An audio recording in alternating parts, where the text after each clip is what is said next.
Popular singer Kinjal દવેએ આંતરજ્ઞાતિ યુવક સાથે સગાઈ કરતા તેના સમાજે બહિષ્કાર કર્યો હતો। આ જ રીતે હવે વધુ એક સિંગરના લવ મેરેજને લઈને વિવાદ ઊભો થયો છે। સુરત શહેરની જાણીતી પાટીદાર સિંગર આરતી સાંગાણીના પ્રેમ લગ્ન મુદ્દો હાલ ચર્ચાનો વિષય બન્યો છે। આરતી સાંગાણીએ તબલા ઉસ્તાદ દેવાંગ ગોહિલ સાથે પ્રેમ લગ્ન કર્યા છે। આ પ્રેમ લગ્નને લઈને સમાજ અને સોશિયલ મીડિયા પર વિવાદ શરૂ થયો છે। સુરત શહેરની જાણીતી પાટીદાર સિંગર આરતી સાંગાણીના પ્રેમ લગ્નનો મુદ્દો હાલ ચર્ચાનો વિષય બન્યો છે। આ અંગે આરતીના પિતાએ જણાવ્યું હતું કે હું વિનંતી કરું છું કે તું ત્વરિત પરત આવી જા અને સમાજ આપણી સાથે છે, આપણો પરિવાર આપણી સાથે જે ભૂલ થઈ હોય એ ભૂલને સુધારી નાખ, હજી સમય છે અને તું પરત આવી જા। અલ્પેશ કથિરિયાએ જણાવ્યું હતું કે આરતીના માતા પિતા છેલ્લા 10 દિવસથી પોતાની દીકરી માટે અત્યંત ચિંતામાં છે। ગત 17મી ડિસેમ્બરના રોજ આરતીના પિતાએ કાપોદ્રા પોલીસ મથકમાં દીકરી ગુમ થયાની ફરિયાદ પણ નોંધાવી હતી। જો કે દુઃખદ બાબત એ છે કે દીકરી પ્રત્યક્ષ રીતે માતા પિતા સાથે વાત કરવાને બદલે સોશિયલ મીડિયાના માધ્યમથી વિડીયો પોસ્ટ કરીને જવાબો આપી રહી છે, જે પરિવાર માટે આઘાતજનક છે। જય માતાજી, જય ખોડિયારમાં। હું આરતી સાંગાણી અને મારા જીવનસાથી દેવાંગ ગોહિલ આ વિડીયો દ્વારા આપ સૌને અપીલ અને નમ્ર વિનંતી કરીએ છીએ કે હાલ સોશિયલ મીડિયાની અંદર જે રીલ્સ, કોમેન્ટ્સ અને પોસ્ટ ચાલી રહ્યા છે એનાથી અમને તો કોઈ વિરોધ નથી, પણ અમે બંને એકબીજાને સમજીએ છીએ, ખુશ છીએ અને એકબીજાને ખૂબ પ્રેમ કરીએ છીએ। અને પ્રેમ કરવો એ શું કંઈ ગુનો છે? આ પટેલ સમાજના અમુક અગ્રણીઓ, યુવા પેઢી ખાસ જણાવવાનું છે કે તમે જ્યાં બેટી બચાવો બેટી પઢાઓના નારા લગાવો છો ત્યાં જ પોતાની એક દીકરીને જીવનસાથી પસંદ કરવાનો કોઈ હક નથી। આજ સુધી મને 18 વરણનો સપોર્ટ મળ્યો છે આ સિંગિંગ જર્નીની અંદર અને આશા રાખું છું કે મળતો રહેશે, પણ અમે જે આ કાર્ય કર્યું છે એનાથી ઘણા લોકોને દુઃખ થયું છે અને પોતાની લાગણી દુભાણી છે, તો એનાથી હું દિલથી માફી ચાહું છું અને આશા રાખું છું કે અમારા આ આઝાદી જીવવાના હક અને અધિકારને આપ લોકો સમજશો। જય માતાજી। સંજયભાઈ સાંગાણી। સંજયભાઈ, તમારી દીકરીને લઈને શું વિવાદ ચાલે છે અને તમારી શું ઈચ્છા છે?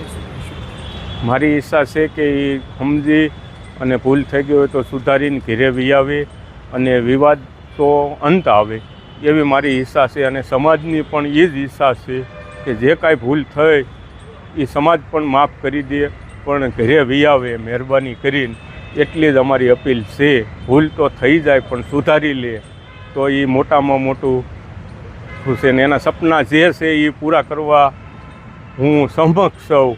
એના સપના કોઈ અધૂરા હું નહીં રહેવા દઉં। હજી એને મને વિશ્વાસ આપ્યો તો હું તમારો દીકરો છું, તો હું હજી દીકરો તરીકે જ અપનાવીશ। કાકા, તમારી દીકરી છેલ્લે કયા પ્રોગ્રામ કરવા ગઈ હતી, પછી છેલ્લી કેવી વાત થઈ અને પછી શું કરવું પડ્યું? કોઈ વાત જે થઈ એમાં કોઈ આ માયલું કાંઈ હતું જ નહીં, કમ્પ્લેટ વાત થઈ રેડી। જે દર વખતે મને જ્યાં પ્રોગ્રામ કરવા જાય ને વાત કરે એ રીતે જ વાત કરી હતી। ક્યાં ગઈ હતી છેલ્લે પ્રોગ્રામ કરવા? પછી શું થયું? છેલ્લી વાત શું થઈ?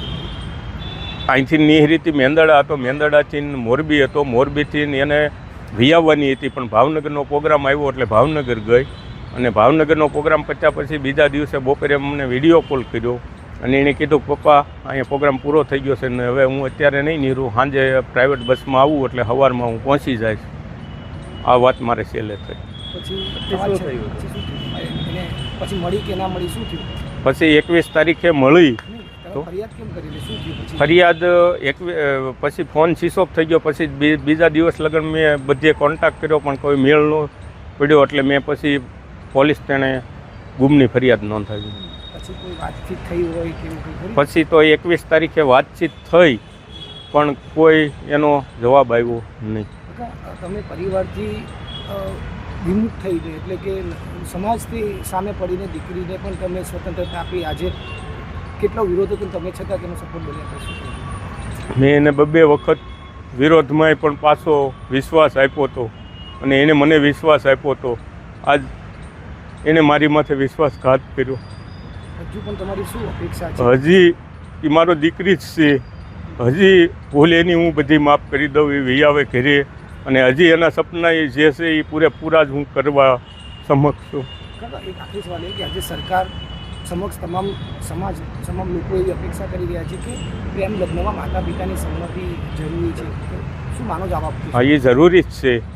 ગમે એ કોઈ પણ જ્ઞાતિની અંદર બધાની જરૂર જ છે, કેમ કે આજ મારી દીકરી વહી ગઈ, કોઈ પણ સમાજની દીકરી વહી જાય તો બધાને દુઃખ જ હોય।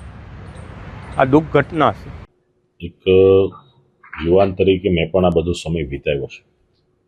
યુવાન વયમાં જે પ્રકારે સમાજની અંદર આ બધી પ્રવૃત્તિ ઘટી રહી છે, સમગ્ર ગુજરાતના 18 સમાજ આ બાબતે સરકારશ્રીને પણ વિનંતી કરી છે કે કાયદામાં પણ નાના મોટા ફેરફારો થાય અને મેરેજ રજિસ્ટ્રેશનની જે બાબત છે એમાં પણ ફેરફાર થાય. ગત અઠવાડિયે જ કેબિનેટે બાબતે પણ જાહેરાત કરી છે.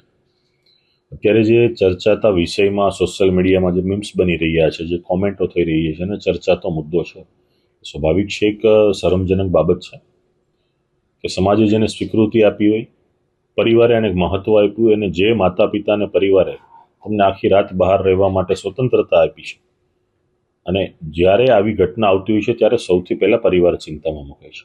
આજે એમના માતા પિતા, એમના કાકા, એમના ભાઈઓ, બહેન, પરિવાર એ ખૂબ શરમજનક પરિસ્થિતિ અનુભવે છે અને ચિંતામાં છે. એટલે આ કોઈ મારી ચિંતા હોય એવો વિષય નથી, એમના પરિવારની ચિંતા છે. તો સ્વાભાવિક છે કે સમાજ આ બાબતમાં ચિંતા અનુભવતો હોય છે. જ્યારે કોઈ પણ જાહેર જીવનની વ્યક્તિ હોતી હોય છે, એની દરેક બાબતની પબ્લિકમાં જે પણ વધારે વ્યક્તિ જતી હોય છે એની નોંધ લેવાતી હોય છે. તો આવી વ્યક્તિ જ્યારે આ પ્રકારનું પગલું ભરે છે તો એની ટીકા ટિપ્પણી ચર્ચા થવાની છે. ઘણાને આ નિર્ણય મંજૂર પણ હોઈ શકે, બીજી વ્યક્તિઓને, બહારની ત્રાહિત વ્યક્તિ હું તો કહું છું, અને એને મંજૂર ના પણ હોઈ શકે, હોઈ પણ શકે. પણ મંજૂર કે ના મંજૂરનો વિષય એના પરિવારે નક્કી કરવાનો છે. ત્યારે એના પરિવારને આ વસ્તુ પસંદ પણ નથી, ખૂબ ચિંતામાં પણ છે, અને પોતાના જે પણ પ્રયાસો કરવાનો પ્રયાસ પણ કરે છે.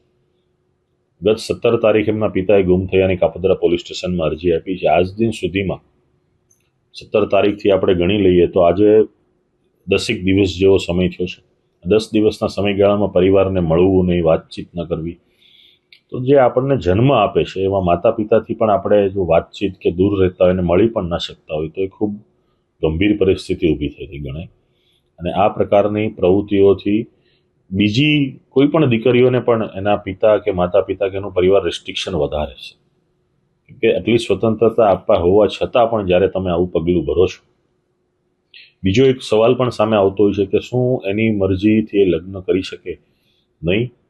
તો આમાં મારો સ્પષ્ટ જવાબ છે કે દરેકને પોતાની મરજીથી લગ્ન કરવાનો રાઇટ ટુ મેરેજનો અધિકાર છે, એ બંધારણીય અધિકાર છે, એમાં કોઈ ના પણ ન હોય છે. પણ જ્યારે તમે પરિવારે એટલી મજબૂતાઈ આપી છે, સ્વતંત્રતા આપી છે, તમે એક દીકરી તરીકે સમાજમાં પોતાના પગ પર ઊભા થઈ અને એક રેવન્યુ ઇન્કમ ઊભી કરી શકો છો, એટલી તમારી તાકાત છે, ત્યારે મેરેજની બાબતમાં પણ પરિવારની સાથે ઊભું રહેવું એટલા માટે આવશ્યક છે કે આ પરિવારે તમને સહકાર આપ્યો છે ત્યારે આપણે આગળ આવ્યા છે. અને આવી વ્યક્તિઓનાથી બીજી દીકરીઓ પણ અસર થતી હોય છે, કેમ કે ફ્રીડમ અને ફ્રીયાલિટી બેના વચ્ચે બહુ ડિફરન્સ છે. જ્યારે ફ્રીડમ એમના પરિવાર આપે છે એનો તમે ફ્રીયાલિટી તરીકે દુરુપયોગ કરો છો તો ફ્રીડમ ઉપર સવાલ ઊભા થવાના છે અને થવાના છે. કે આનાથી દરેક લોકોએ જાગૃત રહેવું જોઈએ.